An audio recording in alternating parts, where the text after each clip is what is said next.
Hello friends, అందరికీ నమస్తే అండి. Welcome to our channel. ఈ నెల 1వ తేదీ నుంచి ఇవ్వబోతున్నటువంటి పెన్షన్‌లకు సంబంధించి కొన్ని కీలకమైన అప్డేట్స్ అయితే వచ్చాయన్నమాట. జూన్ 1వ తేదీన ఇవ్వబోతున్నటువంటి పెన్షన్‌లలో 895 దీర్ఘకాలిక వ్యాధిగ్రస్తులకు సంబంధించినటువంటి లబ్ధిదారులకు సంబంధించినటువంటి కొత్త పెన్షన్‌లను మంజూరు చేస్తూ ప్రభుత్వం ఉత్తర్వులైతే జారీ చేసింది. అయితే ఈ 895 మందిలో మీ పేరు ఉందా లేదా అనేది ఏ విధంగా తెలుసుకోవాలనేది ఇప్పుడు నేను మీకు చెప్తాను. అలానే జూన్ 12వ తేదీన మన రాష్ట్ర ప్రభుత్వము వితంతువుల కొరకు పెన్షన్లకు సంబంధించినటువంటి దరఖాస్తుల యొక్క ప్రక్రియను ప్రారంభించబోతుంది. అయితే కొంతమందికి సంబంధించి మాత్రమే దరఖాస్తులను స్వీకరిస్తారు. కొంతమందికి సంబంధించి దరఖాస్తుల స్వీకరణ అనేది చేయరు. సో అది ఎవరికి చేస్తారు ఏంటి అనే విషయాలను చెప్తాను. అలానే 50 సంవత్సరాలు, 60 సంవత్సరాల పెన్షన్‌లకు సంబంధించి కూడా ఒక కీలకమైన అప్డేట్ అయితే ఉంది. సో వీడియోలోకి వెళ్లి వివరాలన్నీ కూడా వివరంగా తెలుసుకుందాం.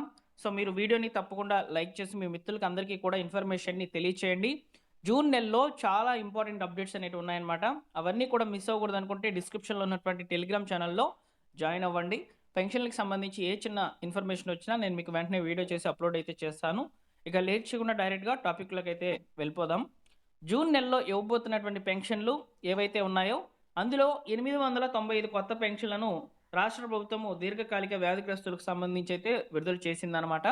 అయితే ఈ యొక్క విడుదల చేసినటువంటి ఈ యొక్క కొత్త పెన్షన్‌లకు సంబంధించి మీరు లిస్ట్‌లో పేరు ఉందా లేదా తెలుసుకోవాలనుకుంటే వెంటనే మీరు ఈరోజు మీ యొక్క గ్రామ వార్డు సచివాలయంకి వెళ్ళండి. వెళ్ళిన తర్వాత అక్కడ ఉన్నటువంటి వెల్ఫేర్ అసిస్టెంట్ లేదా వార్డ్ వెల్ఫేర్ ఎడ్యుకేషనల్ ఆఫీసర్ ఎవరైతే ఉంటారో సో వారి దగ్గరికైతే వెళ్ళండి.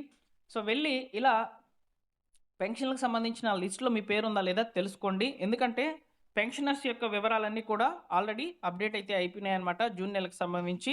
సో ఎవరికి పెన్షన్స్, ఏ క్లస్టర్ అధికారి ఎవరు అనే వివరాలన్నిటిని కూడా అప్డేట్ అయితే చేసేసున్నారు. సో లిస్ట్‌లో పేరొచ్చిందా లేదా మీరు ఈ విధంగా అయితే తెలుసుకోవచ్చనమాట. అయితే వీళ్ళు దరఖాస్తు చేసుకొని ఉండాలండి. 2025లో ఓకేనా? 2025 నుంచి మీరు దరఖాస్తు చేసుకొని గనుక ఉండినట్లయితే దీర్ఘకాలిక వ్యాధిగ్రస్తులకు సంబంధించి మీకు పెన్షన్ అనేది శాంక్షన్ అయ్యి ఉండవచ్చు. రూ. 10,000 కేటగిరీలో మీకు పెన్షన్ అనేది వస్తుంది. లిస్ట్‌లో పేరనేది ఈ విధంగానే చెక్ జేసుకోవాలి. మీ యొక్క ఆధార్ నంబర్ అయితే ఇవ్వండి. వాళ్ళు చెక్ జేసి మీకు పెన్షన్ మంజూరైందా లేదా అనేది చెప్తారు. అలానే మీకు పెన్షన్ మంజూరైనట్లయితే మంజూరు పత్రం గూడా అందిస్తారండి. మంజూరు పత్రం గూడా మీకు ఇవ్వడం జరుగుతుంది. మీకు పెన్షన్ అనేది శాంక్షన్ చేస్తున్నట్లు ఉత్తర్వులు వచ్చినట్లు. సో దానికి సంబంధించి ఒక జెరాక్స్ కాపీ గూడా ఇస్తారనమాట. మీకు పెన్షన్ మంజూరు అయిందని జెప్పి. అలానే ఇక్కడ మీకు పెన్షన్ గనక శాంక్షన్ కాకపోయినట్లయితే, సో దానికి సంబంధించి కూడా గుడ్ న్యూస్ అనేది ప్రభుత్వం అయితే చెప్పిందనమాట. ఎవరైతే దీర్ఘకాలిక వ్యాధిగ్రస్తులు, ఎమర్జెన్సీ ఉన్నటువంటి వాళ్ళు, ముఖ్యంగా కిడ్నీ, హార్ట్ ట్రాన్స్‌ప్లాంట్ ఆపరేషన్స్ చేసుకున్నటువంటి వాళ్ళు, డయాలిసిస్ రోగులు ఎవరైతే ఉంటారో వారికి సంబంధించి అయితే అవకాశం అనేది కల్పిస్తాము. సో మీరు ప్రతి నెల కూడా దరఖాస్తు చేసుకునే విధంగా ఉత్తర్వులు జారీ చేస్తామని చెప్పి అయితే ప్రభుత్వం అయితే చెప్తోంది.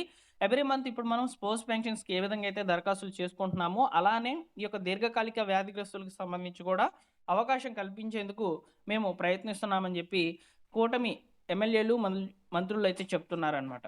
సో అయితే ఫ్రెండ్స్, ఈ విధంగా మనకు జూన్ 1, 2 తేదీల్లో పెన్షన్స్ యొక్క డిస్ట్రిబ్యూషన్‌లో భాగంగా 895 కొత్త పెన్షన్‌లను రాష్ట్ర ప్రభుత్వం మంజూరు చేసింది. ఇకపోతే జూన్ 12న ఓకేనా? సో జూన్ 12న అయితే కూటమి ప్రభుత్వం ఏర్పడి దాదాపు 2 సంవత్సరాలు పూర్తయి, మూడవ సంవత్సరంలోకి అడుగుపెడుతున్నటువంటి ఈ సందర్భంలో రాష్ట్రంలో ఉన్నటువంటి వితంతువులకు సంబంధించి గుడ్ న్యూస్ అయితే చెప్పిందనమాట. సో రాష్ట్ర వ్యాప్తంగా ఉన్నటువంటి వితంతువులు ఎవరైతే ఉన్నారో, సో వారికి సంబంధించి అయితే దరఖాస్తుల యొక్క ప్రక్రియనైతే ప్రారంభించనున్నట్లు చెప్పారు. సో వితంతువుల కేటగిరీల్లో రూ. 4,000 పెన్షన్స్ అనేటివి వస్తాయి మనకి. ఈ రూ. 4,000 పెన్షన్స్‌కి సంబంధించి ఆల్రెడీ ప్రభుత్వం యొక్క డేటాలో 1.5 లక్షలు అంటే 1,50,000 మంది మా యొక్క పరిధిలో అయితే ఉన్నారు. అంటే గత ప్రభుత్వంలో దరఖాస్తులు చేసుకొని వాళ్ళు 6 స్టెప్ వాలిడేషన్ అంతా కూడా కంప్లీట్ చేసుకొని ఫైనల్ లిస్ట్‌లోకి వచ్చి వాళ్ళకి పెన్షన్ శాంక్షన్ అయ్యే టైంలో ఎలక్షన్ కోడ్ అనేది రావడంతో వారికి సంబంధించి పెన్షన్‌లను ఆపేశారనమాట. సో అలాంటి వాళ్ళ యొక్క వివరాలనేటివి ప్రస్తుతం మా దగ్గర ఉన్నాయి. సో మేము వారికి సంబంధించి కేవైసీ ప్రాసెస్‌లనేటివి చేస్తాము. అంటే వాళ్ళు లైవ్‌లో ఉన్నారా లేదా అనే దానికి సంబంధించి ఈ యొక్క కేవైసీ ప్రాసెస్‌లనేటివి మేము చేస్తాము. కేవైసీ గనక కంప్లీట్ చేసుకున్నట్లయితే వాళ్ళకి నెక్స్ట్ మంత్ అంటే జూలైలో అయితే వాళ్ళకి కొత్తగా పెన్షన్‌లను శాంక్షన్ చేస్తామని చెప్పి చెప్తున్నారు. శాంక్షన్ చేయడమే కాకుండా వారికి కొత్త పెన్షన్‌లు మంజూరైనట్లు వాళ్ళకి మంజూరు పత్రాలు కూడా అందిస్తామని చెప్పైతే ప్రభుత్వం చెప్తోందనమాట. కూటమి నాయకులు కూడా ఇదే ఇన్ఫర్మేషన్‌ని వివిధ మీడియాలకైతే అందిస్తూ ఉన్నారనమాట.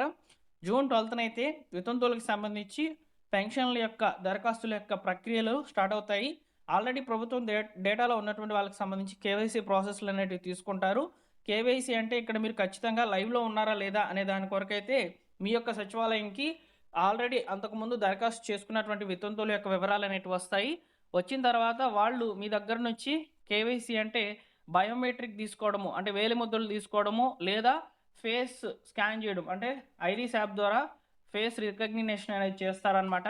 ఇవి కంప్లీట్ చేసిన తర్వాత మీకు జూలైలో అయితే పెన్షన్స్ అనేటివి శాంక్షన్ అయితే చేస్తారు. సో కాబట్టి ఆ ప్రాసెస్ అనేది జూన్ నెలలో అయితే జరగబోతుంది. సో చాలా ఇంపార్టెంట్ అప్డేట్స్ అనేటివి ఉన్నాయి పెన్షన్‌కి సంబంధించి. సో మీరు మిస్ అవ్వకూడదు అనుకుంటే సబ్స్క్రైబ్ చేసి పెట్టుకోండి. అలానే ఫ్రెండ్స్, ముఖ్యంగా ఈ యొక్క వితంతువుల కేటగిరీలో కొత్తగా పెన్షన్లకు దరఖాస్తుల యొక్క స్వీకరణ కూడా జరుగుతుందండి. సో దానికి సంబంధించి కూడా సమాచారం అయితే వస్తోందనమాట. ఈ దరఖాస్తుల ప్రక్రియలు మీరు జరుపుకోవాలనుకుంటే, అంటే వితంతువుల కేటగిరీల్లో కొత్తగా దరఖాస్తుల స్వీకరణ జరిగినట్లయితే దానికి సంబంధించి మీరు దరఖాస్తు చేసుకోవాలనుకుంటే, ఇప్పుడు స్పోర్ట్స్ కేటగిరీకి సంబంధించి ఏవైతే దరఖాస్తుల యొక్క ప్రక్రియలు అయితే జరుగుతున్నాయో సేమ్ అదే ప్రాసెస్ వితంతువుల పెన్షన్లకు కూడా ఇస్తుందన్నమాట ప్రభుత్వము. ఇక్కడ చాలామంది కూడా వాదనలు ఎలా ఉన్నాయంటే, స్పోర్ట్స్ కేటగిరీకి సంబంధించినటువంటి వాళ్ళకి పెన్షన్లను ఇస్తున్నారు కదా, మేము ఒక రకంగా వితంతువులమే కదా, మాకు కూడా పెన్షన్స్ ఇవ్వచ్చు కదా అని చెప్పి గతంలో పెన్షన్ల డిస్ట్రిబ్యూషన్ జరిగేటువంటి ఎవరైతే ఎమ్మెల్యేలు, మంత్రులు వీళ్ళందరూ కూడా వస్తారు కదా గ్రామాలకు లేదా వార్డులకు, అక్కడ చాలామంది కూడా వారి యొక్క గోడును మొరపెట్టుకోవడం జరిగిందనమాట. సో దీన్ని అసెంబ్లీ దృష్టికి కూడా తీసుకొని వెళ్ళారనమాట. సో అక్కడ కూడా కొండపల్లి శ్రీనివాసరావు గారు, మంత్రి గారు, సెర్ఫ్ మంత్రి గారు కూడా చెప్పారు, మేము దీన్ని పరిగణలోకి అయితే తీసుకుంటాము, త్వరలో గుడ్ న్యూస్ చెప్తామని చెప్పి గతంలో వార్తలు అనేటివి మనం విన్నాం.